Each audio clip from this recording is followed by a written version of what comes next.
अब प्रसंग तो चल रहा है पुण्यात्माओं कि अब ये जो समय है ये इन 4 युगों की करीब है, सतयुग, त्रेता, द्वापर की और इस कलयुग की। अब ये प्राइम टाइम है भक्ति का, मोक्ष कराने का। सतयुग, त्रेता, द्वापर में प्राणी वैसे ही बहुत सुखी थे, अच्छी आत्माओं का जन्म होता है, तो वो जो भी भक्ति शास्त्र विरुद्ध भी कर रहे होते हैं तो भी उनको सुख होता है। तो वो ये समझ बैठते हैं कि जो साधनाएं हम कर रहे हैं इन्हीं से हमें लाभ हो रहा। जैसे ये दास पहले भगवान श्री कृष्ण, भगवान विष्णु, भगवान शंकर जी, बाबा श्याम जी, हनुमान जी और भी जो भी देवी देवता हमारे पवित्र धर्म में हमें पूज्य बता रखे थे, सबकी पूजा करते थे। और वो अब पता चला वो तो शास्त्र विरुद्ध साधना थी जिससे लाभ हो ही नहीं सकता, और फिर भी बहुत से ढेर सारे सुख अपने जीवन में हो रहे थे। हम ये सोच बैठे थे कि इन्हीं साधनाओं से हमें लाभ हो रहा है।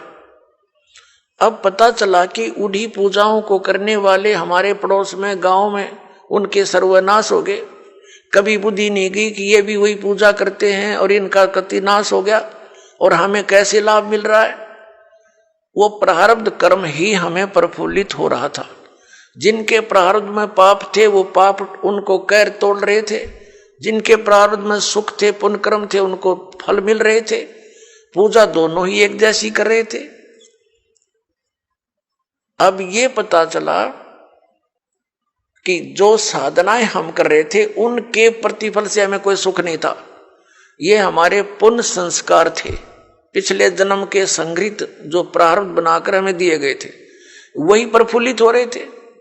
और एक ऐसे भी देखे हमने जो राम नाम का आसपास भी नहीं, गुट्टी लावें, सारा दिन बकवाद करें, ताश खेल रहे, कोई राम नाम का जिक्र करे, उसका मजाक करें, और उनके ठाठ हैं, उनकी गाड़ियां चलती हैं, ट्रक चलते हैं, और वो कुछ भी ना कर रहे।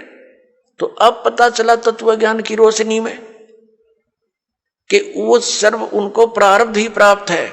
आगे उनका भट्ठा बैठेगा एक कदम, जब तक पिछले जन्म की बैटरी चार्ज है इन्वर्टर की। जिस प्रकार इन्वर्टर की बैटरी चार्ज है और फिर चार्जर लगा नहीं रखा, तो वो जब तक उसकी अक्षमता है उसके अंदर वो चलती रहेगी, काम करती रहेगी, और फिर एक ही दम वो सब डाउन होगी बैटरी, सब लाभ बंद हो जाएंगे। ठीक इसी प्रकार जिन पुण्यकर्मी प्राणियों के पिछले पुण्य उनके साथ हैं, आज वो कति सुखी दिखाई देते हैं, और वो भक्ति भी ना करते, वो भक्ति भी नहीं करते, और करते हैं तो शास्त्र विरुद्ध कर रहे हैं, और वो फिर भी सुखी नजर आते हैं। तो उनको ये भ्रम हो चुका है कि हम जो पूजाएं करते हैं ये हमारी इस भक्ति के प्रतिफल में मिल रहे हैं।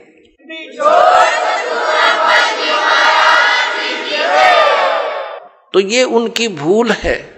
इसी प्रकार सतयुग, त्रेता, द्वापर में सभी प्राणी, वो बहुत पुण्यकर्मी प्राणियों का जन्म उन युगों में होता है।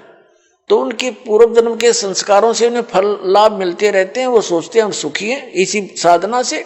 तो उनको कोई कहे कि ये पूजा छोड़कर ये करो, वो नहीं मानते। दूसरा कारण उस समय क्या रहा कि उस समय शिक्षा नहीं थी।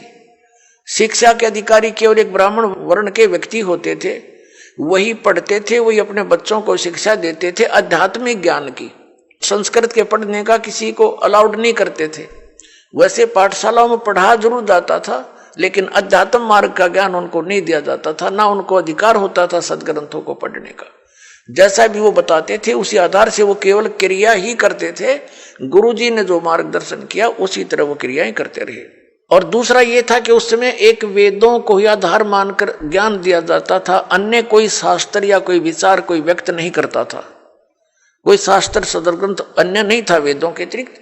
तो उनको कोई शंका संशय नहीं था, और उनको जो मार्ग बताया जाता था वेदों अनुसार ओम नाम का जाप ही ऋषि लोग दिया करते थे, और कोई अन्य मंत्र नहीं देते थे। जैसे ये ओम नमः भागवते, ओम नमः शिवाय आदि ये मंत्र नहीं जाप करते थे, वो तो बाद में करने लगे हैं लोग। तो केवल ओम नाम का जाप और 5 यज्ञ ये ऋषि जन करते और करवाते थे।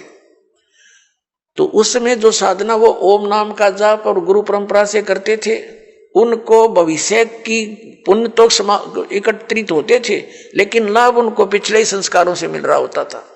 ओम नाम के जाप से उनको क्या लाभ होता था? ब्रह्मलोक प्राप्ति। जैसे आपने श्री महावीर जैन जी के जीवन में बहुत बार दास ने दिखाया है, वो महापुरुष तो वेदों अनुसार साधना करते थे, जिस कारण से 80 लाख बार तो वो देवता पद को प्राप्त किया उन्होंने।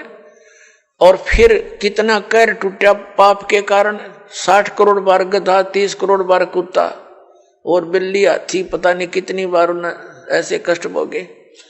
तो ये विधान है यहाँ के भगवान का।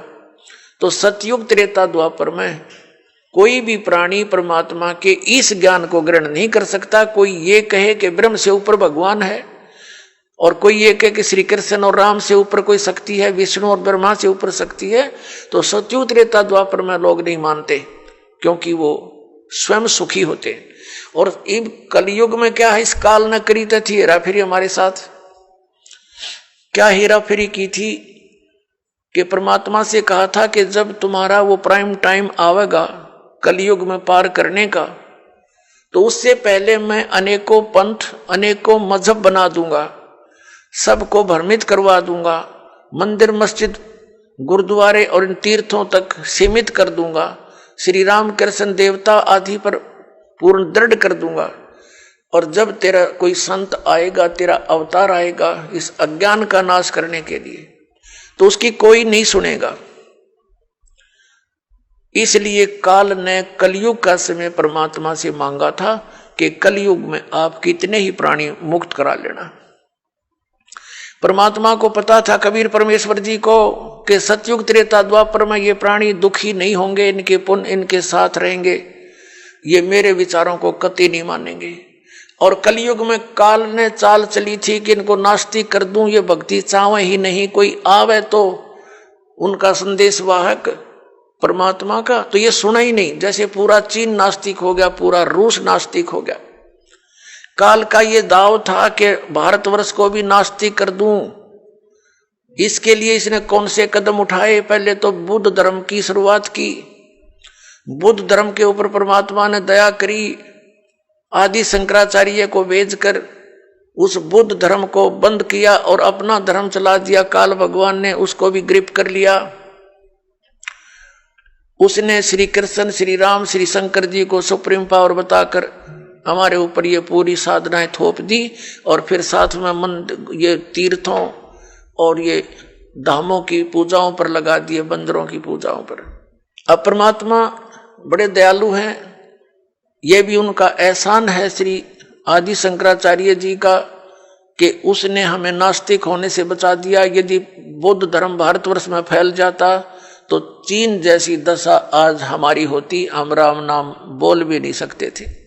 लेकिन बात वही की वही रही, आसमान से गिरे, खजूर पर अटक गए। लेकिन इतना अवश्य रहा कि हम धार्मिकता की तरफ अग्रसर रहे। अब काल ने फिर दूसरा दाव खेला नास्तिक बनाने का। ये जितना राधा स्वामी पंथ, जय गुरुदेव पंथ, विनोद वाला, राधा स्वामी पंथ, ताराचंद वाला, और ये सच्चा सौदा सरसा और जगमाल वाली वाला, और ये अड़क यहाँ पर निकट सी है हिसार के पास है गंगुआ, और ये ठाकुर जी और ये कृपाल सिंह जी, ये सारे एक ही कुएं का जल है। श्री शिवजाल जी के विचारों से प्रभावित हैं, उसी के आधार से प्रचार करें। अब ये क्या करते हैं, जैसे अपने हिंदू धर्म के सबके घरों में एक जोत जला करती देसी घी की, ये तो आम देखा होगा आपने। तो इन्होंने राधा स्वामी, धन धन सतगुरु वाला ने, जय गुरुदेव वालों ने, ये ताराचंद वाला ने वह भी बंद करवा दी। इन्हों का ये जोत नहीं जलानी, हमने तो अंदर जोत जलाएंगे। बताओ, वो थोड़ा बहुत हवन यज्ञ का लाभ था, होना था, पुण्य बनना था, वो भी बंद करवा दिया।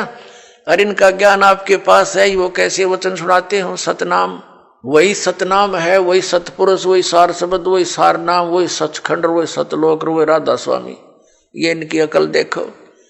इन ज्ञान तो सब सदग्रंथों से अलग कर दिया। इनकी एक और छुरी है।